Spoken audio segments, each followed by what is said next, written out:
Hello friends, आप सभी का आज के इस वीडियो में एक बार फिर से स्वागत है। जितने भी बच्चे बिहार डीएलएड 2023 में एडमिशन लेना चाहते हैं तो उन सबको पता है कि डीएलएड में एडमिशन लेने के लिए बिहार में पहले एंट्रेंस एग्ज़ाम देना पड़ता है।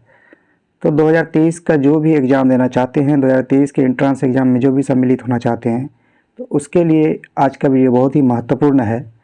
तो पूरे वीडियो को देखिएगा और जितने भी क्वेश्चंस है उसको एक बढ़िया से अच्छी तरह से याद कर लेना है। तो आज हम लोग पढ़ेंगे जर्मनी में नाजीवाद का उदय, जो हिस्ट्री से है। जर्मनी में नाजीवाद का उदय आज जो है 5वां पार्ट पढ़ेंगे हम लोग। इससे पहले 4 पार्ट पढ़ चुके हैं। तो हम लोग शुरू करते हैं। अब बढ़ते हैं पहले क्वेश्चन की तरफ। क्वेश्चन नंबर 1 है, प्रश्न संख्या 1 है, हिटलर का जन्म कहाँ हुआ? तो हिटलर का जन्म कहाँ हुआ था? तो इसका सही उत्तर है ऑस्ट्रिया। हिटलर का जन्म ऑस्ट्रिया में हुआ था। अगला प्रश्न है, प्रश्न संख्या 2, नाजी पार्टी का प्रतीक चिन्ह क्या था? नाजी पार्टी का प्रतीक चिन्ह क्या था? तो इसका सही उत्तर है स्वास्तिक। नाजी पार्टी का प्रतीक चिन्ह स्वास्तिक था। अगला प्रश्न है, प्रश्न संख्या 3, वाइमर गणतंत्र की स्थापना कब हुई थी? वाइमर गणतंत्र की स्थापना कब हुई थी? तो इसका सही उत्तर हो जाएगा ऑप्शन नंबर ए, 14 अगस्त 1919 में। इसका सही उत्तर है option number A, 14 August 1919। Weimar गणतंत्र की स्थापना जो है 14 अगस्त 1919 में हुई थी। अब अगला प्रश्न है, प्रश्न संख्या 4, हिटलर जर्मनी का चांसलर कब बना? हिटलर जर्मनी का चांसलर कब बना? तो हिटलर जो है जर्मनी का चांसलर 1933 ईस्वी में बना था। इसका सही उत्तर हो जाएगा ऑप्शन नंबर बी, 1933। अगला प्रश्न है, प्रश्न संख्या 5, एक राष्ट्र एक नेता का नारा किसने दिया? एक राष्ट्र एक नेता का नारा किसने दिया? तो हिटलर ने दिया था। इसका सही उत्तर हो जाएगा हिटलर, ऑप्शन नंबर बी। अगला प्रश्न है, प्रश्न संख्या 6, हिटलर ने जर्मनी में किस प्रकार के राज्य की स्थापना की? हिटलर ने जर्मनी में किस प्रकार के राज्य की स्थापना की? इसका सही उत्तर हो जाएगा ऑप्शन नंबर ए, सर्वाधिकारवादी। सर्वाधिकारवादी राज्य की स्थापना की। हिटलर ने जर्मनी में सर्वाधिकारवादी राज्य की स्थापना की, ऑप्शन नंबर ए। अगला प्रश्न है, प्रश्न संख्या 7, नाजीवादी किस सिद्धांत का विरोधी था? नाजीवादी किस सिद्धांत का विरोधी था? तो इसका सही उत्तर हो जाएगा समाजवाद का। नाजीवादी समाजवाद का विरोधी था, ऑप्शन नंबर सी इसका सही उत्तर है। अगला प्रश्न है, प्रश्न संख्या 8, नाजी पार्टी का संबंध किस देश से था? नाजी पार्टी का संबंध किस देश से था? तो इसका सही उत्तर हो जाएगा जर्मनी। करेक्ट आंसर जर्मनी है। नाजी पार्टी का संबंध जर्मनी से था। अगला प्रश्न है, प्रश्न संख्या 9, आयरन क्रॉस क्या था? आयरन क्रॉस क्या था? तो इसका सही उत्तर हो जाएगा जर्मनी का वीरता पुरस्कार। जर्मनी में जो वीरता पुरस्कार दी जाती थी उसको आयरन क्रॉस कहा जाता था। अगला प्रश्न है, प्रश्न संख्या 10, निम्नलिखित में नाजीवाद किसका समर्थक था? निम्नलिखित में नाजीवाद किसका समर्थक था? तो इसका सही उत्तर हो जाएगा ऑप्शन नंबर सी, राज्य की सर्वोच्चता के सिद्धांत का समर्थक था। नाजीवाद राज्य की सर्वोच्चता के सिद्धांत का समर्थक था। अगला प्रश्न है, प्रश्न संख्या 11, नाजीवाद का सर्वप्रथम उदय हुआ?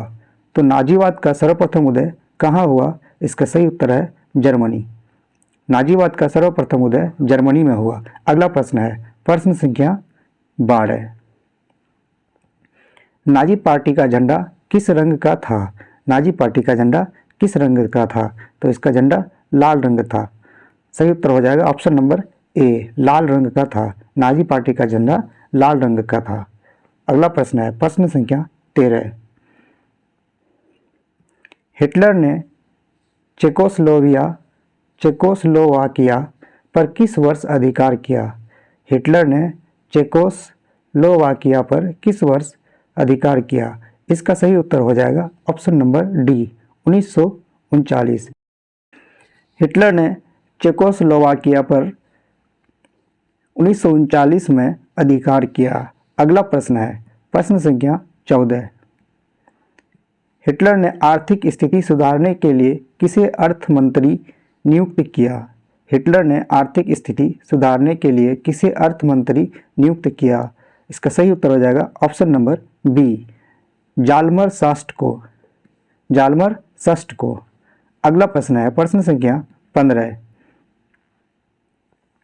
जनरल फ्रांको कहाँ का शासक था? जनरल फ्रांको कहाँ का शासक था? इसका सही उत्तर है स्पेन का। जनरल फ्रांको स्पेन का शासक था। सही उत्तर हो जाएगा ऑप्शन नंबर ए। अगला प्रश्न है प्रश्न संख्या 16। कॉमिंटर्न विरोधी समझौता में कौन कौन देश सम्मिलित थे? कॉमिंटर्न विरोधी समझौता में कौन कौन देश सम्मिलित थे? तो इसका सही उत्तर हो जाएगा option number B German, Japan तथा इटली। इसका सही उत्तर है जर्मन, जापान तथा इटली। ऑप्शन नंबर बी सही उत्तर है। अगला प्रश्न है प्रश्न संख्या 17। मीन कैंप किसकी रचना है? मीन कैंप किसकी रचना है? तो ये मीन कैंप जो है हिटलर की रचना है। Option number B. अगला प्रश्न है प्रश्न संख्या 18। जर्मनी का प्रमुख औद्योगिक क्षेत्र था। जर्मनी का प्रमुख औद्योगिक क्षेत्र था। तो इसका सही उत्तर है Ruhr. Option number B Germany का प्रमुख औद्योगिक क्षेत्र रूर था। अब अगला प्रश्न है प्रश्न संख्या 19। जर्मनी की मुद्रा का नाम क्या था? जर्मनी के मुद्रा का नाम क्या था? इसका सही उत्तर है मार्क। जर्मनी के मुद्रा का नाम मार्क था। Option number C. अगला प्रश्न है प्रश्न संख्या 20। चतुर्थ वर्षीय योजना कब लागू की गई? चतुर्थ वर्षीय योजना कब लागू की गई? तो 1936 ईस्वी में। ऑप्शन नंबर ए चतुर्थ वर्षीय योजना 1936 ईस्वी में लागू की गई। अगला प्रश्न है प्रश्न संख्या 21। अबिसीनिया युद्ध के बाद कौन से दो राष्ट्र एक दूसरे के काफ़ी करीब आ गए? अबिसीनिया युद्ध के बाद जो है कौन से दो राष्ट्र एक दूसरे के करीब आ गए, मतलब एक दूसरे के बीच में नज़दीकियां बढ़ गई? इसका सही उत्तर है जर्मनी और Italy. Option number B Abyssinia युद्ध के बाद जर्मनी और इटली जो है एक दूसरे के काफ़ी करीब आ गए। अगला प्रश्न है प्रश्न संख्या 22। जर्मनी में नवंबर क्रिमिनल्स किन्हें कहा गया? जर्मनी में नवंबर क्रिमिनल्स किन्हें कहा गया? इसका सही उत्तर हो जाएगा option number A. Option number A गणतंत्र के समर्थकों को। गणतंत्र के समर्थकों को जर्मनी में नवंबर क्रिमिनल्स कहा गया। अगला प्रश्न है प्रश्न संख्या 23। जर्मन संसद का नाम क्या था? जर्मन संसद का नाम क्या था?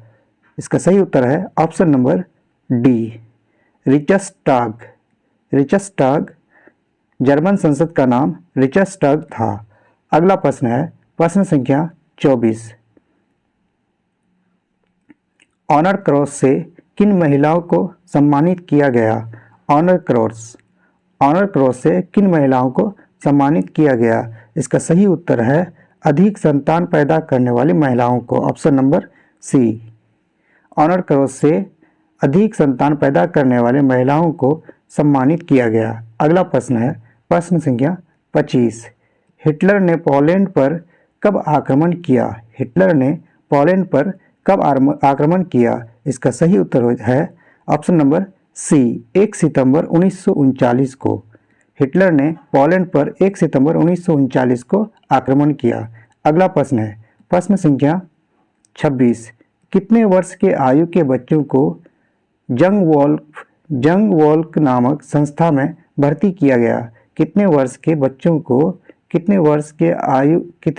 आयु के बच्चों को जंग वॉल्क नामक संस्था में भर्ती किया गया? इसका सही उत्तर है ऑप्शन नंबर ए 10 से ऊपर और 14 से कम वर्ष के बच्चों को जो है जंग वॉल्क नामक संस्था में भर्ती किया गया। अगला प्रश्न है प्रश्न संख्या 27। जर्मन युवा संगठन किस वर्ष कायम किया गया?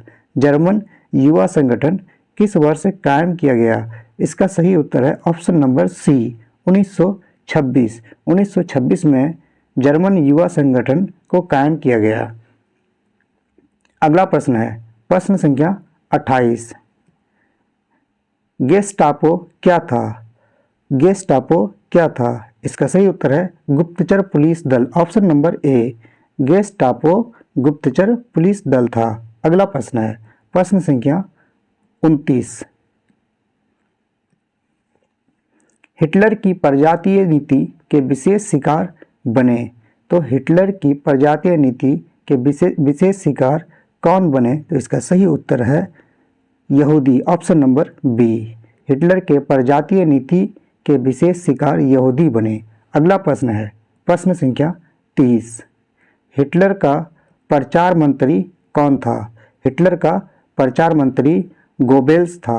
इसका सही उत्तर हो जाएगा ऑप्शन नंबर ए गोबेल्स। अगला प्रश्न है प्रश्न संख्या 31। हिटलर ने राष्ट्रसंघ की सदस्यता कब छोड़ी?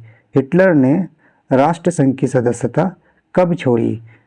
इसका सही उत्तर हो जाएगा 1933 ईस्वी में। ऑप्शन नंबर बी हिटलर ने राष्ट्रसंघ की सदस्यता 1933 ईस्वी को छोड़ी। अगला प्रश्न है हिटलर के किस देश पर आक्रमण के परिणाम स्वरूप द्वितीय विश्व युद्ध आरंभ हुआ? हिटलर के किस देश पर आक्रमण के परिणाम स्वरूप द्वितीय विश्व युद्ध आरंभ हुआ? इसका सही उत्तर है पोलैंड पर आक्रमण। ऑप्शन नंबर सी हिटलर के पोलैंड पर आक्रमण के परिणाम स्वरूप द्वितीय विश्व युद्ध आरंभ हुआ। इसी के साथ आज का ये वीडियो समाप्त होता। उम्मीद करता हूँ आप लोगों को वीडियो अच्छा लगा होगा। अगर वीडियो अच्छा लगे तो एक प्यारा सा कमेंट लिख दें और एक लाइक दे दें और वीडियो को अपने दोस्तों तक शेयर कर दें, ताकि अगर जो भी बिहार डीएलएड एंट्रेंस एग्ज़ाम 2023 में शामिल होना चाहते हैं, एग्ज़ाम में बैठना चाहते हैं, ताकि उसके लिए ये वीडियो हेल्पफुल हो और उसको तैयारी करने में सहायता मिले। धन्यवाद।